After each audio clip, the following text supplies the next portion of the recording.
Muy buenos días, jóvenes estudiantes de la carrera de Derecho.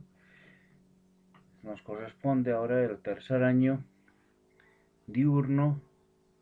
Soy el docente, el doctor Raúl Fernández Antesana, docente de la materia de Derecho Agrario.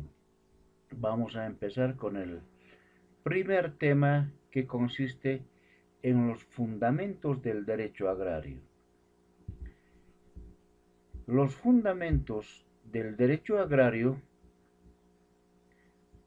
consiste en los fundamentos del derecho agrario están basados en que, por ejemplo, los ideólogos de la independencia americana se inspiraron fundamentalmente, nosotros conocemos muy bien en lo que consiste en la Revolución Americana y en la Revolución Francesa de 1789, en lo político, en lo económico, en las doctrinas de los fisiócratas, como Quesnay, o de los liberales, como Adam Smith y otros.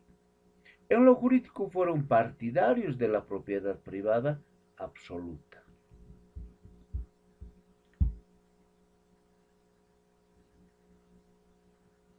Posteriormente, transcurridos estos antecedentes, vamos a pasar a la transición de la economía agraria en la minería. Es decir, según Ramiro Velasco, el estaño se dejó esperar hasta que la industria europea lo solicite, hasta que las manos afortunadas de Patiño lo acumule para soltarlo y lanzar al mercado mundial. La economía del Estado sacudió el marasmo económico, abrió perspectivas para salir de la insignificancia productiva e introdujo cambios políticos, manteniendo, claro está, las atrasadas estructuras sociales. El Estado salió de su patriarcalismo antiguo, de la sujeción directa y personal, a los círculos económicos, en palabras de Gramsci. El estaño aburguesó a la economía de la clase dirigente, no así a la nación.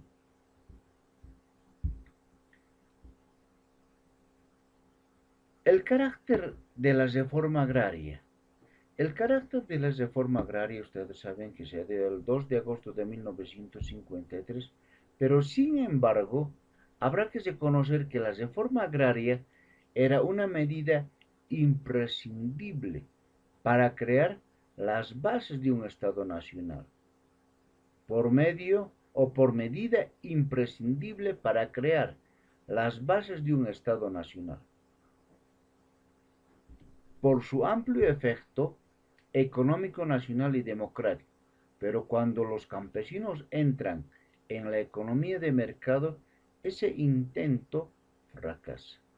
Nuestra reforma agraria, que fue quizá la más radical del continente, era la misma reforma agraria de la Revolución Francesa y tenía tantos fines democráticos para convertir a los siervos en ciudadanos como nacionales, o sea, romper la dicotomía cultural que implicaba el feudalismo.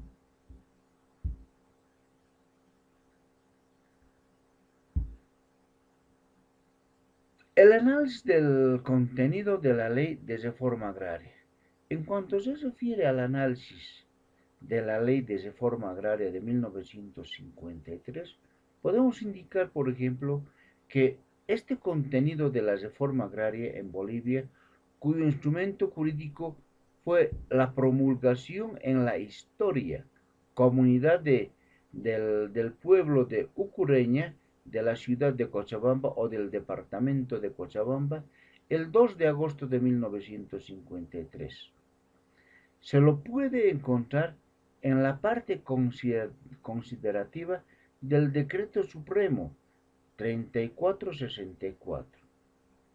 En esta exposición, aparte de referirse a la situación del incanato antes de la conquista y colonización española, se pone énfasis en la descripción de la situación de opresión y explotación que imperó en la colonia peninsular a través de la mita, el tributo y la encomienda.